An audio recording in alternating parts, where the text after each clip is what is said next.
Halo, Assalamualaikum warahmatullahi wabarakatuh. Salam sejahtera semuanya. Semoga kita selalu dilindungi oleh Allah Subhanahu wa Ta'ala, dan semoga kita selalu dilimpahi dengan kesehatan. Amin. Jadi, kali ini saya akan menjawab beberapa pertanyaan yang sudah masuk ke dalam Google Classroom saya. Biasanya acara tanya jawab ini itu kita lakukan di kelas ya, ketika kondisi normal kita lakukan di kelas. Nah, berhubung sekarang ini sedang pandemi, sehingga tidak memungkinkan bagi kita untuk melaksanakan kuliah secara tatap muka.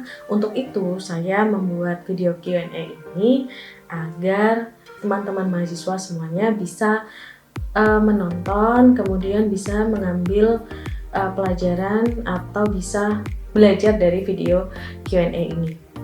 Oke, kali ini saya mulai dari kelas A2 dulu, terlebih dahulu. Kenapa A2? Karena A2 ini jadwalnya itu ada di awal minggu, yaitu setiap hari Selasa. Sementara untuk kelas A1 dan A3 itu dimulai di hari Rabu. Untuk itu saya mulai dari kelas A2 terlebih dahulu. Oke, langsung aja kita menjawab pertanyaan pertama. Pertanyaan pertama ini datang dari Afifah NK dari kelas A2. Mengapa walaupun telah disusun neraca saldo namun masih belum dapat dibuat laporan keuangan? Jadi ketika kita membuat atau selesai membuat neraca saldo memang tidak serta-merta langsung bisa membuat laporan keuangan ya. Kenapa? Karena kalau di dalam siklus akuntansi itu masih ada beberapa step untuk sampai ke laporan keuangan, yaitu masih ada jurnal penyesuaian, lalu kemudian masih ada neraca lajur ya. Lalu setelah itu baru kita masuk ke dalam laporan keuangan. Jadi memang tidak serta-merta setelah neraca saldo ini bisa langsung ke laporan keuangan. Neraca saldo sendiri itu ada 3 ya, neraca saldo di awal, lalu kemudian ada neraca saldo setelah penyesuaian, dan nanti ada neraca saldo setelah penutupan. Lalu di laporan keuangan sendiri ada yang namanya laporan posisi keuangan, di mana kita harus balance antara debit dan kreditnya, itu untuk neraca saldo. Lalu pertanyaan selanjutnya dari Agista Nirmala, kelas A2. Jika ingin posting ke buku besar itu harus seperti apa? Dimulai dari transaksi paling awal atau dimulai dari transaksi yang bersaldo normal? Karena sepertinya ini Mbak Agista katanya sering melakukan kesalahan dalam posting ke buku besar. Jadi kalau untuk posting ke buku besar itu sebaiknya memang kita lakukan dari transaksi yang paling awal kalau saya ya, untuk menghindari adanya kesalahan pencatatan atau kelupaan mencatat ya. Jadi memang mendingan kita mulai dari awal transaksi. Misalnya transaksi dimulai dari tanggal 1 Januari. Ya kita breakdown satu-satu mulai dari awal Januari, tanggal 1, tanggal 2, tanggal 3 dan seterusnya. Ya, jadi kalau tanggal 1-nya misalnya kita membeli peralatan secara kas, berarti debitnya kan peralatan. Kita bisa aja membuat peralatan dulu, lalu kemudian kas, lalu kemudian baru masuk ke transaksi berikutnya. Kalau saya cenderung untuk kita buat step by stepnya dulu, biar apa? Biar tidak ada yang terlewat. Kalau ada yang terlewat, nanti akan terjadi kesalahan di dalam pembuatan neraca saldo, dan kemudian kesalahannya akan beruntun ke step-step selanjutnya. Jadi memang kelemahannya di akuntansi seperti itu ya. Kalau Anda salah di awal, ke belakang nanti salah semua. Makanya kalau bisa memang harus benar-benar teliti di awal. Jadi mendingan mulai dari transaksi pertama dulu ya untuk Mbak Agista. Lalu untuk Mbak Anissa Dian, masih kelas A2, kenapa terkadang hasil akhir antara debit dan kredit tidak seimbang? Kalau itu karena kesalahan apa yang terkadang membuat kita melakukan itu gitu ya. Kenapa debit dan kredit tidak seimbang? Itu biasanya ada kesalahan dalam pencatatan transaksi, kesalahan dalam mencatat debit dan kredit. Untuk itu memang ini mutlak banget kalau di akuntansi dasar Anda harus paham dan hafal mengenai aturan mendebit dan mengkredit. Ini ada di bab 2, jadi silakan nanti dibaca. Caranya meminimalisir kesalahan ini gimana? Ya dengan kita harus memang benar-benar memahami. Gampangnya gimana untuk aturan mendebit dan mengkredit ini? Kalau untuk akun-akun yang termasuk di dalam aset itu pasti ketika bertambah di debit dan ketika berkurang di kredit. Tetapi kalau akun-akun yang ada di sisi kanan, misalnya akun liabilitas, kemudian akun modal, itu ketika bertambah itu justru di kredit dan nanti ketika berkurang justru di debit. Jadi kebalikan dari akun yang sebelah kiri yaitu akun aset. Gampangnya seperti itu. Tetapi memang kita harus benar-benar memahami biar tidak salah terjadi kesalahan dalam mencatatkan debit atau kreditnya. Lalu pertanyaan selanjutnya dari Azari Putri Wulandari dari kelas A2. Ini mau bertanya mengenai pembuatan neraca saldo, caranya bagaimana? Apakah sebelum membuat neraca saldo harus membuat laporan laba rugi terlebih dahulu atau tidak, Bu? Tadi neraca saldo sudah saya jelaskan di awal.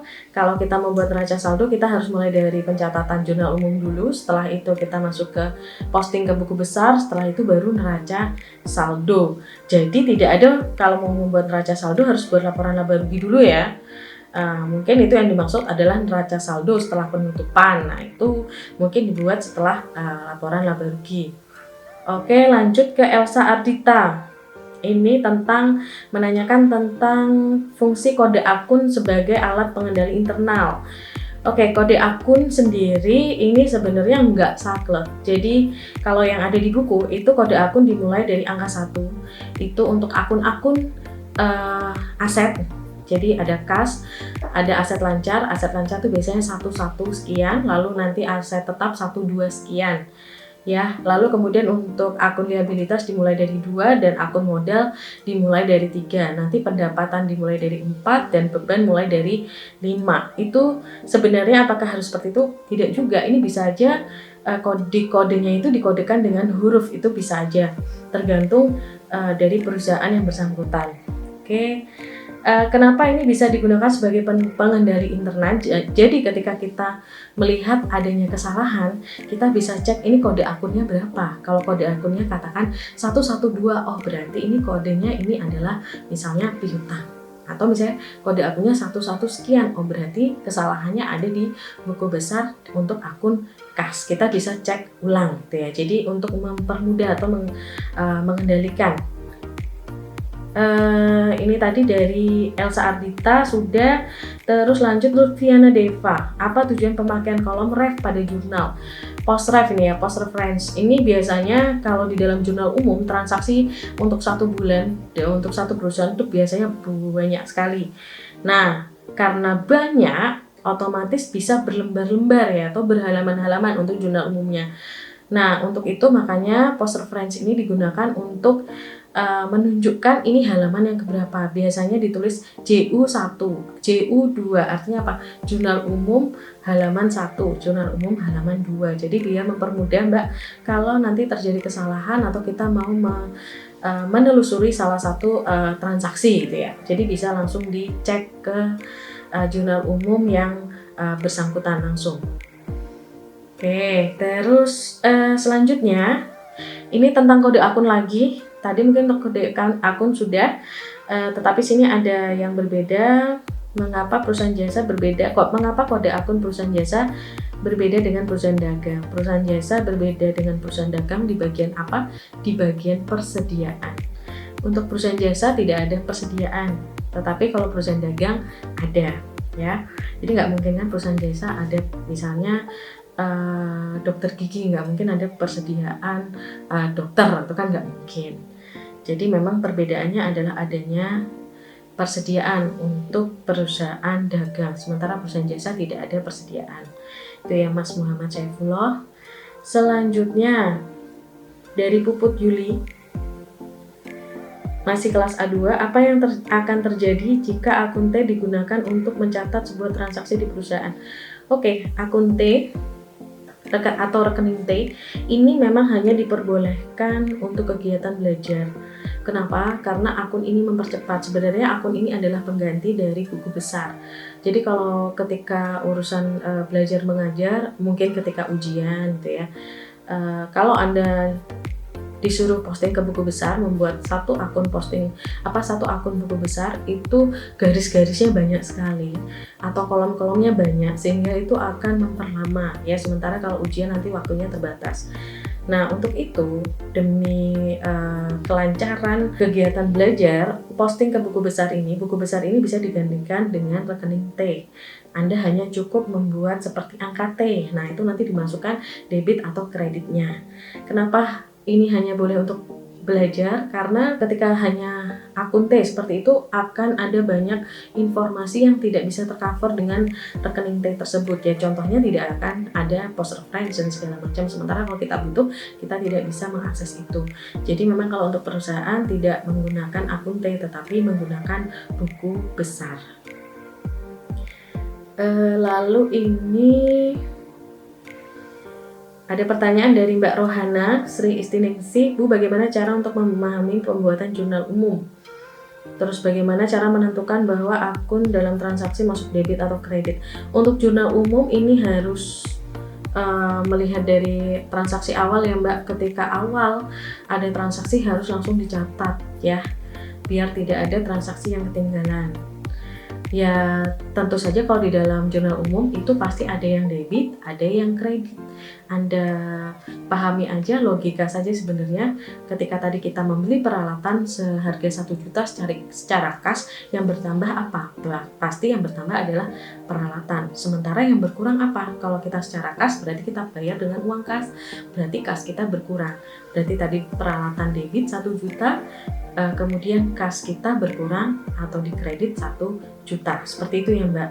Terus cara menentukan bahwa akun dalam transaksi masuk debit atau kredit ya seperti tadi yang saya sampaikan tadinya, sebenarnya memang pakai logika berpikir kita ya. Kita harus paham dulu itu. Terus ini terakhir untuk kelas A2 ya, apa yang terjadi pada posisi keuangan perusahaan ketika terdapat kesalahan pencatatan transaksi dan tidak membuat ayat jurnal koleksi. Kalau terjadi kesalahan pencatatan transaksi, satu, kita memang harus membuat ayat jurnal koreksi. Kita harus mengkoreksi kesalahan kita. Kalau tidak gimana? Ya berarti kesalahannya tidak bisa dibenarkan. Tidak bisa dibenerin berarti nanti ke belakangnya salah semua. Sampai nanti neraca saldo setelah penutupan itu salah semua. Nah itu kan akan terjadi masalah kalau seperti itu. Jadi memang kita harus, ketika terjadi kesalahan kita harus membuat ayat jurnal koreksi. Oke, langsung kita lanjut ke kelas A1. A2 tadi sudah selesai, mungkin ada lebih dari 7 tadi ya, nggak apa-apa. Terus lanjut ke Mbak Adelia. Untuk kelas A1, bagaimana cara menyusun neraca saldo dengan benar? Caranya menyusun neraca saldo dengan benar tadi sudah saya jawab di awal ya. Tadi sepertinya sama dengan pertanyaan sebelumnya, menyusun neraca saldo. Yang jelas kita harus benar dulu dari mulai ayat di jurnal umumnya, debit kreditnya harus benar. Lalu kemudian posting ke buku besarnya juga benar. Ketika posting ke buku besarnya benar, kenapa itu namanya saldo? Karena yang setelah kita posting ke buku besar itu akan ada saldo ya di setiap akun. Nah, saldo ini yang kemudian kita masukkan ke dalam neraca, makanya namanya neraca saldo. Nah, kalau kita salah dalam menghitung saldonya, otomatis neraca saldonya salah. Terus ini tadi Mbak Adelia, sekarang Mbak Afni. Untuk kelas A1 juga, bagaimana kalimat sederhana atau cara mudah untuk mempelajari aturan mendebit dan mengkredit. Cara mudahnya harusnya Anda ulangi berkali-kali Mbak. Harus latihan berkali-kali, baru kita benar-benar di luar kepala, oh kalau begitu ada transaksi langsung tahu ini debit, ini kredit gitu ya. Intinya seperti tadi yang sudah saya sebutkan, kalau itu akun aset biasanya bertambah di debit, berkurang di kredit. Tetapi kalau itu termasuk akun di sebelah kanan, akun liabilitas modal ya, berarti kalau bertambah di kredit, kalau bertambah justru di kredit, dan kalau berkurang di debit. Selain itu yang harus dihafalkan, terserah mau dihafalkan atau mau dengan mengerjakan pertanyaan-pertanyaan atau mengerjakan hitung-hitungan secara terus-menerus, lama-lama nanti hafal sendiri. Terus ini dari Mbak Cindy Efrin nih, kelas A1. Ini pertanyaannya agak muter-muter, jadi saya membacanya agak muter ini. Bagaimana mencatat transaksi bisnis yang simpel tetapi benar? ya setiap transaksi harus dicatat itu. Oke, Mbak Cindy itu tadi. Terus Mbak Dian Sulistyo A1, seberapa penting neraca saldo bagi laporan keuangan suatu perusahaan? Neraca saldo ini kan isinya saldo-saldo ya. Kalau misalnya tidak kita hitung saldonya, tidak ada neraca saldo, ya untuk laporan keuangannya kita juga tidak bisa, kan nggak mungkin kalau dari jurnal umum langsung loncat ke laporan keuangan, karena di jurnal umum itu belum ada saldonya. Jadi tetap harus dihitung neraca saldo. Kalau dari posting ke buku besar, gimana kalau dari buku besar langsung laporan keuangan? Ya nggak bisa juga, karena kita perlu membreakdown satu persatu akunnya. Ini akunnya apa saja. Nah, setelah itu dari neraca saldo baru masuk ke jurnal penyesuaian, neraca lajur baru ke laporan keuangan. Ini Mbak Dian Sulistyo tadi ya dari A1. Terus ini Mbak Diah Ayu Lestari. Di setiap periode ada siklus akuntansi yang meliputi bukti transaksi, jurnal buku besar, neraca saldo, jurnal penyesuaian, bla bla bla. Apabila salah satunya tidak dicantumkan dalam pembukuan, apakah boleh? Kalau tidak dicantumkan, yang boleh tidak dicantumkan itu adalah neraca lajur karena sifatnya hanya membantu. Tapi kalau posting ke buku besar itu wajib ya, kalau tidak ada posting ke buku besar kita nggak tahu berapa saldonya. Terus nanti neraca saldo itu juga harus, jadi sebaiknya memang satu siklus itu harus dilakukan semua. Dan apakah siklus akuntansi yang lengkap seperti itu hanya wajib di perusahaan besar? Tidak, sebenarnya kalau UMKM mau pakai, sepertinya saya juga pernah menjelaskan di video yang sebelumnya yang bersama Pak Anin itu, bahwa laporan keuangan itu bisa dipakai juga di UMKM. Kalau memang mau mulai dengan siklus akuntansi yang lengkap ya tidak ada masalah. Ini tadi Mbak Diah Ayu Lestari. Terus lanjut ke Mbak Elisa Cipta, ini A1 juga. Di dalam siklus akuntansi terdapat neraca saldo dan neraca saldo setelah penutupan. Apakah keduanya sama atau memiliki perbedaan? Dan apakah keduanya memiliki fungsi yang sama di dalam laporan keuangan? Wah, ini pertanyaannya banyak ini ya. Yang pertama, neraca saldo dan neraca saldo setelah penutupan, ini keduanya berbeda. Kalau neraca saldo itu kita buat setelah buku besar, setelah posting ke buku besar. Kalau neraca saldo setelah penutupan, ini adalah neraca saldo di akhir periode. Oke. Kalau neraca saldo belum selesai karena masih ada jurnal penyesuaian, neraca saldo setelah penyesuaian, setelah itu masih ada neraca lajur, lalu kemudian lanjut ke laporan keuangan. Laporan keuangan nanti ada jurnal penutup, lalu kemudian baru neraca saldo setelah penutupan. Pastinya berbeda, angkanya juga pasti berbeda, Mbak ya. Dan apakah keduanya memiliki fungsi yang sama di dalam laporan keuangan? Ya, fungsinya sama untuk kita melihat saldonya berapa. Jadi kalau yang awal itu saldo setelah posting ke buku besar, terus yang kedua itu saldo setelah adanya jurnal penyesuaian, lalu yang terakhir itu saldo setelah adanya penutupan. Oke. Dan ini sepertinya sudah ya untuk Mbak Elisa Cipta dari A1. Terus lanjut ke Mbak Ika Indriani, mengapa kode akun perusahaan jasa berbeda? Oke, ini tadi sudah saya jawab, berbedanya karena kalau di perusahaan jasa itu tidak ada kode akun untuk persediaan. Sementara kalau di perusahaan dagang ada kode akun untuk persediaan. Oke Mbak, lanjut Mbak Siti A1. Mengapa laporan keuangan sering tidak dapat disusun langsung dari neraca saldo? Ini tadi saya juga sudah jawab di awal ya Mbak Siti. Karena memang masih ada step-step berikutnya, yaitu masih ada ayat jurnal penyesuaian, dan di ayat jurnal penyesuaian sendiri masih banyak akun, ada beberapa akun yang memang harus kita sesuaikan. Untuk jurnal penyesuaian sendiri nanti akan saya bahas di bab selanjutnya mengenai ayat jurnal penyesuaian ya, jadi tidak akan saya bahas di sini. Oke, jadi memang tidak bisa langsung disusun, laporan keuangan itu tidak bisa langsung disusun dari neraca saldo nih Mbak Siti. Terus Mbak Vanessa Agustin, jika kredit dan debit di akhir bulan tidak seimbang, bagaimana cara atau solusi yang dapat mempermudah kita untuk mengetahui bagian mana yang terjadi kesalahan? Jadi kalau kredit sama debit di akhir bulan tidak seimbang, berarti artinya ada kesalahan. Biasanya dari awal itu ketika kita membuat neraca saldo itu sudah terbaca itu biasanya. Jadi kalau ada kesalahan pencatatan transaksi, mungkin kesalahannya bisa di jurnal umum ataupun bisa ketika kita posting ke buku besar. Jadi harus kita cek satu-satu.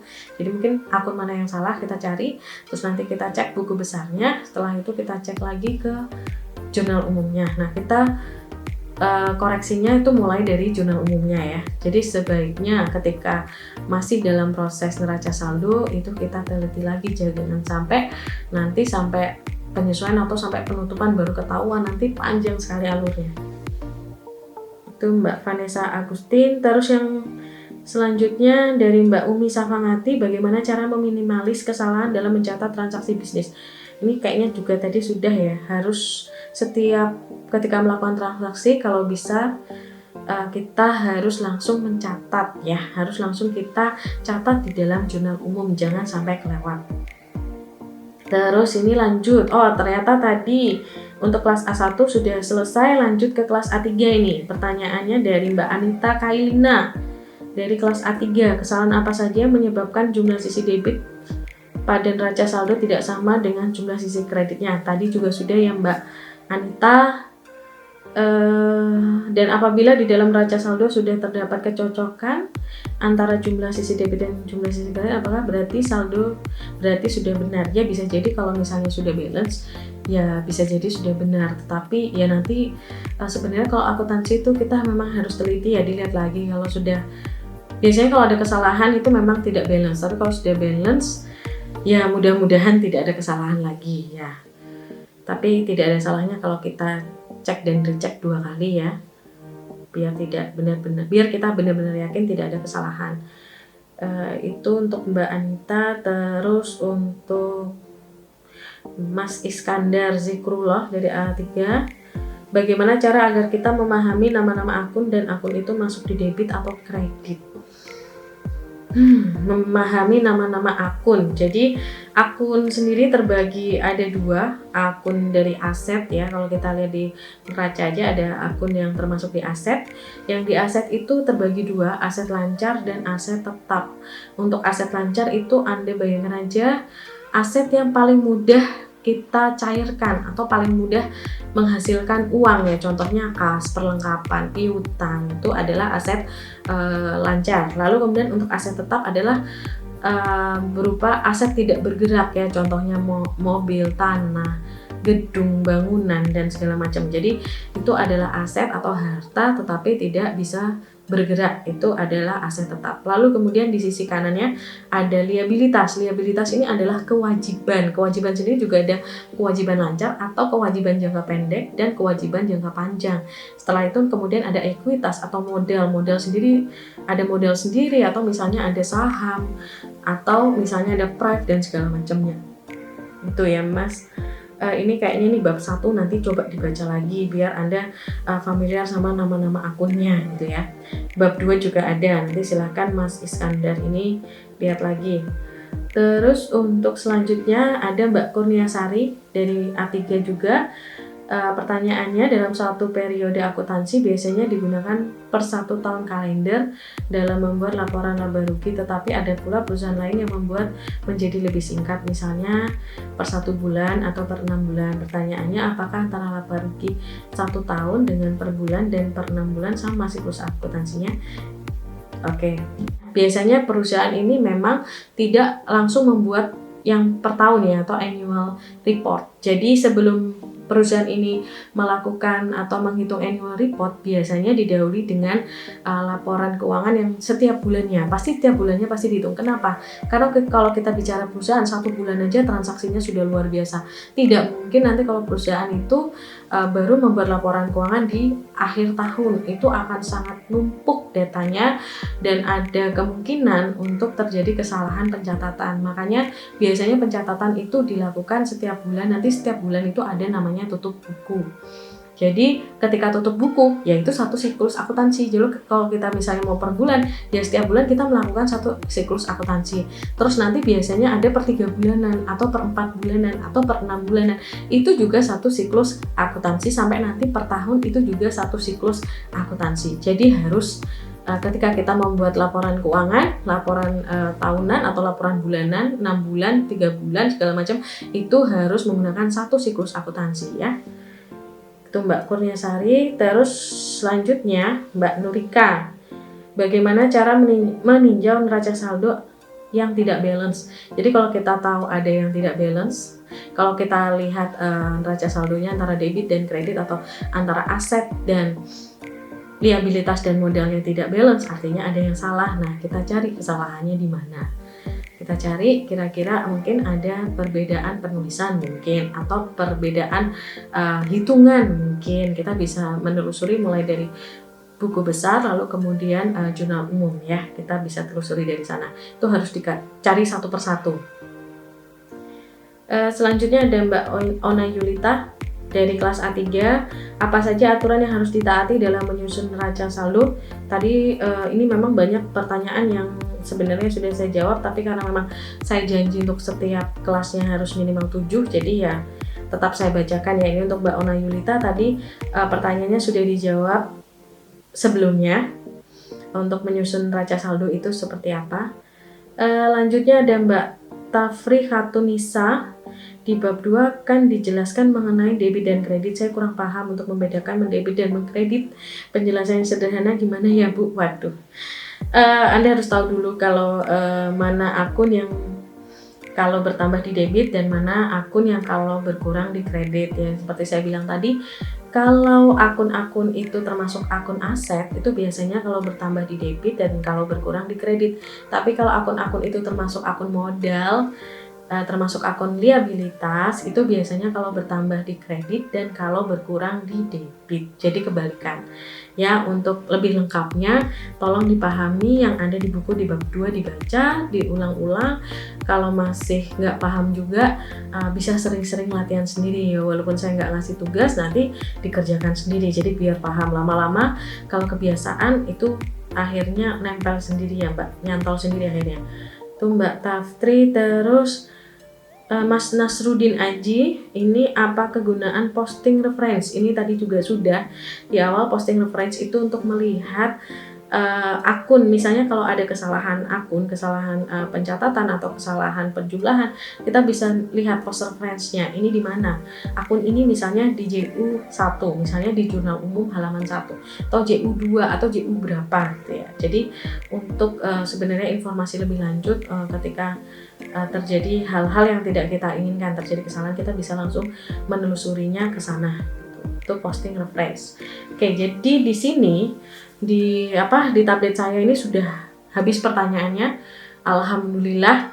Jadi sebenarnya pertanyaan masih banyak ya, masih sangat banyak, tidak hanya ini, tetapi memang banyak pertanyaan-pertanyaan yang artinya Anda sebenarnya bisa mencari tahu sendiri. Contohnya misalnya banyak juga pertanyaan mengenai, Bu, akun ini artinya apa sih? Lalu kemudian, Bu, cek ini artinya apa sih? Saya rasa kalau hal-hal seperti itu ada baiknya juga Anda bisa langsung search aja di Google, atau juga bisa juga Anda misalnya Anda membaca kamus tentang jargon. Jargon itu adalah istilah di bidang ekonomi ya. Di situ ada istilah di bidang manajemen, akuntansi, dan bisnis gitu ya. Oke. Biar Anda bisa lebih memahami, karena memang kalau di buku akuntansi dasar dan nanti di buku-buku mata kuliah selanjutnya itu memang banyak sekali istilah dalam istilah ekonomi ya, di manajemen ya. Jadi mendingan biar tidak ketinggalan, Anda bisa mempelajarinya sendiri. Oke. Saya rasa cukup untuk Q&A kali ini, karena sepertinya saya sudah lebih dari 30 menit ini. Untuk selanjutnya jangan lupa juga ketik komen kalau misalnya masih ada pertanyaan yang belum jelas. Misalnya tadi saya menjelaskannya kurang jelas, bisa ditanyakan, Anda bisa komen. Lalu kemudian juga jangan lupa like dan jangan lupa juga subscribe untuk mendukung channel dari manajemen UPY ini. Oke, sampai di sini dulu. Assalamualaikum warahmatullahi wabarakatuh.